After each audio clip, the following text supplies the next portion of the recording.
Monsieur le Président de l'Assemblée nationale, honorables députés, mon gouvernement a pris résolument en charge un maillon essentiel de notre développement économique et social au cours des 8 derniers mois, à savoir le capital humain, en particulier le secteur de l'éducation et de la formation.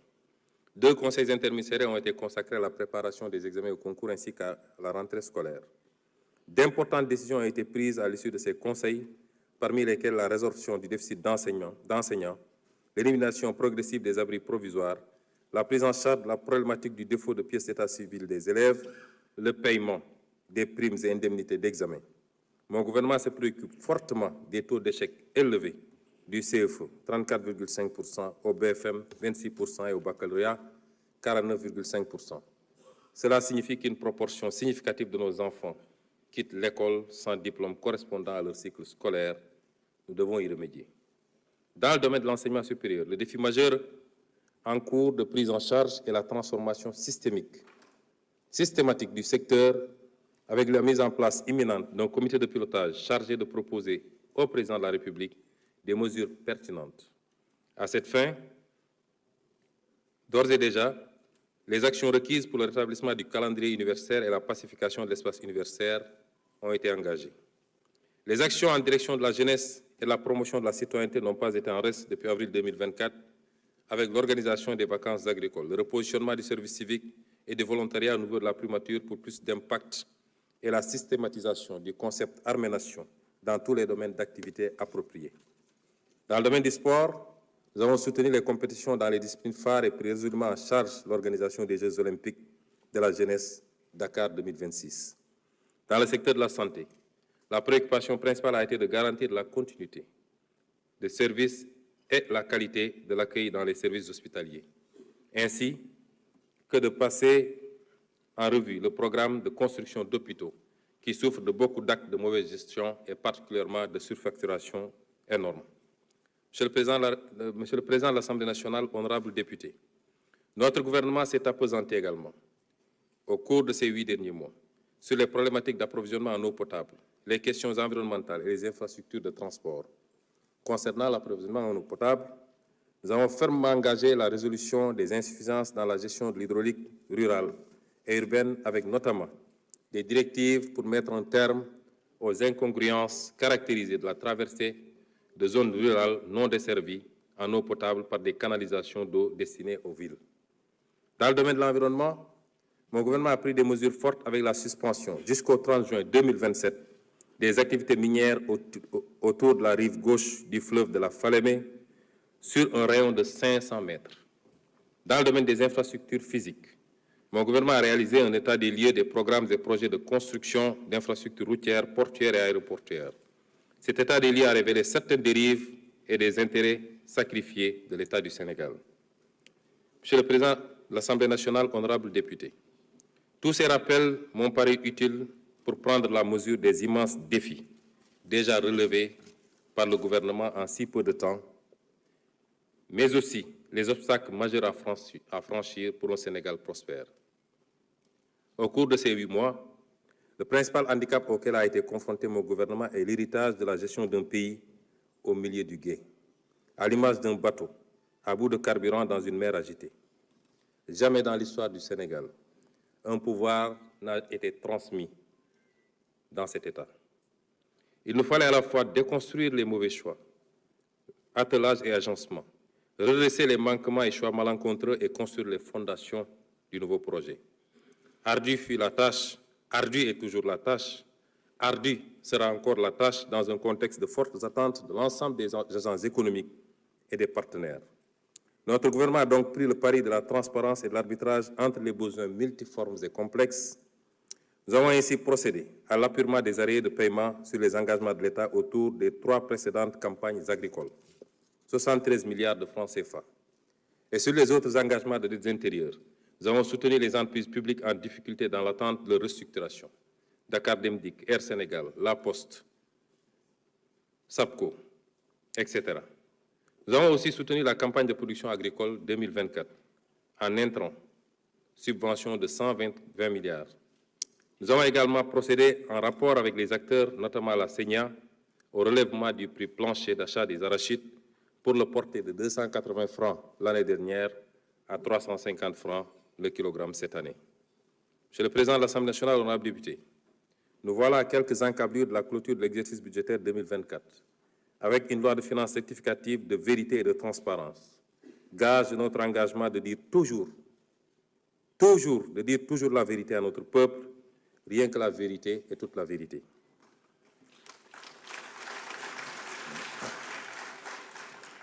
Nous n'avons pas pu tout faire, nous n'avons pas pu tout satisfaire tout un chacun malgré notre extrême conscience de l'impact sur les opérateurs économiques qui ont eu à contracter avec l'État avant l'arrivée au pouvoir de notre régime. Certains d'entre eux sont malheureusement, à tout le moins, co-auteurs avec l'État des dérives constatées, en acceptant d'exécuter des marchés par anticipation et quelquefois sans contrat. Nous évaluerons la situation de chacun et procéderons au paiement selon les moyens de l'État durant l'année 2025. Nous avons également lancé les audits fiscaux pour lutter contre la fraude fiscale et l'évitement fiscal.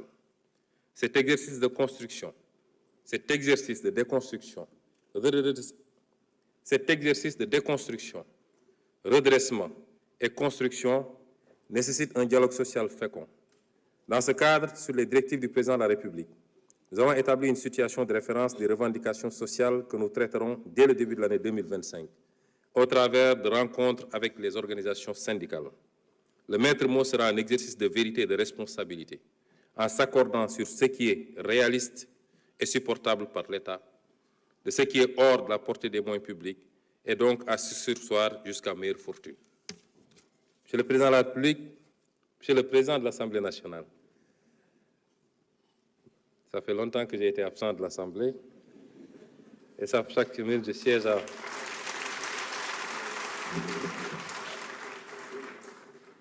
Monsieur le Président de l'Assemblée nationale, honorables députés, ces 8 derniers mois ont été également consacrés à un Sénégal ancré dans des valeurs fortes, qu'elles soient culturelles ou religieuses.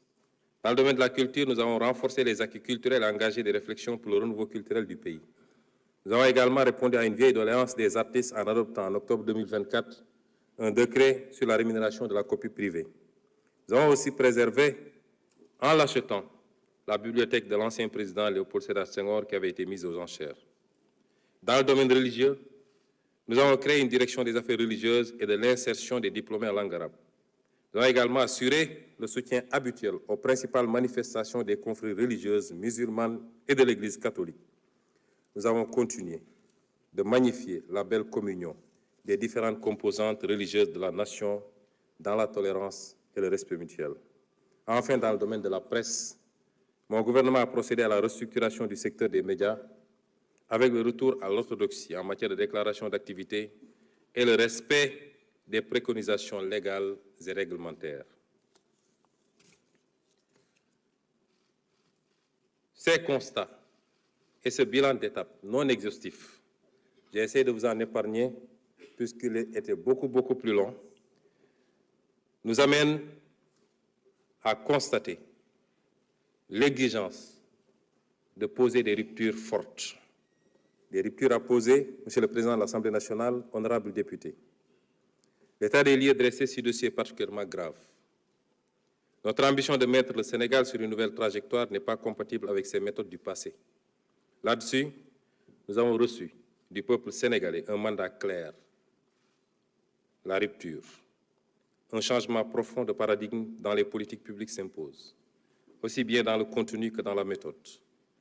Dans ce cadre, notre gouvernement a opté pour 7 ruptures majeures, dont les premières applications se sont traduites depuis le mois d'avril 2024 par des avancées concrètes et des réalisations tangibles.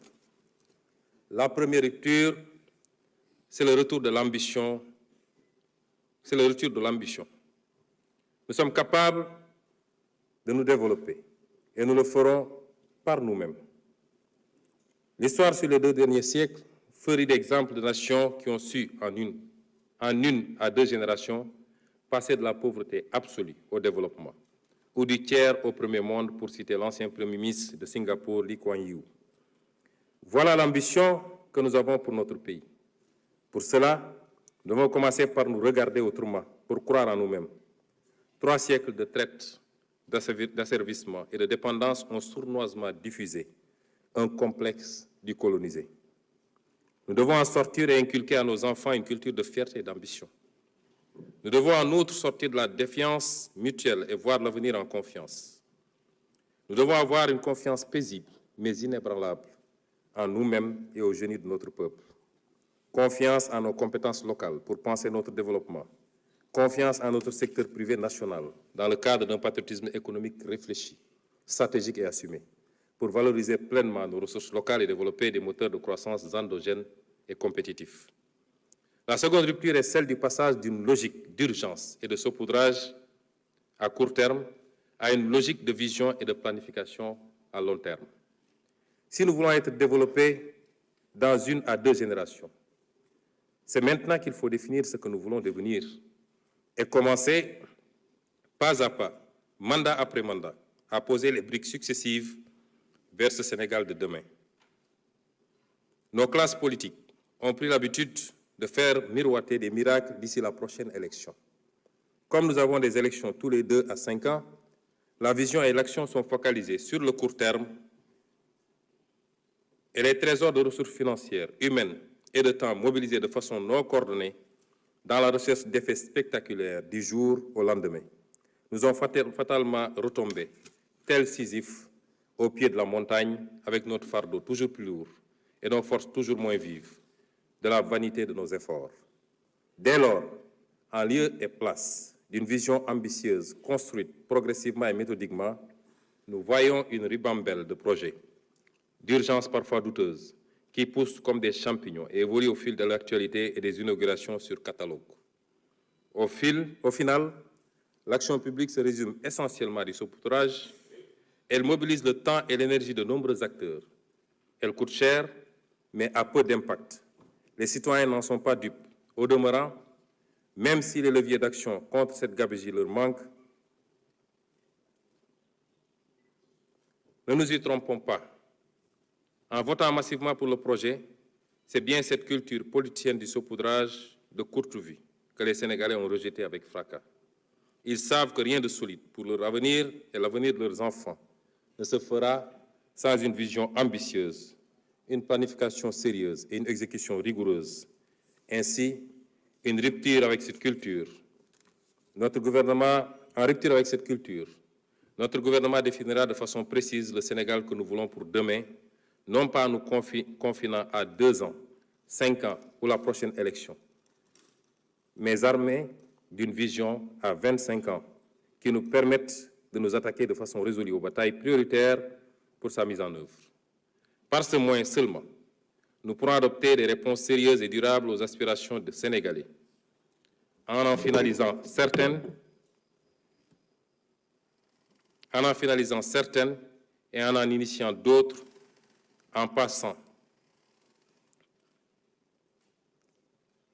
finalisant certaines et en initiant d'autres et passant le témoin de génération en génération, en nous étant assurés que des fondements solides sont en place et les jalons posés.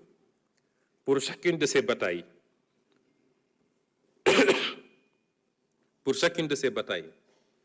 notre gouvernement communiquera de façon honnête, transparente et responsable avec les citoyens.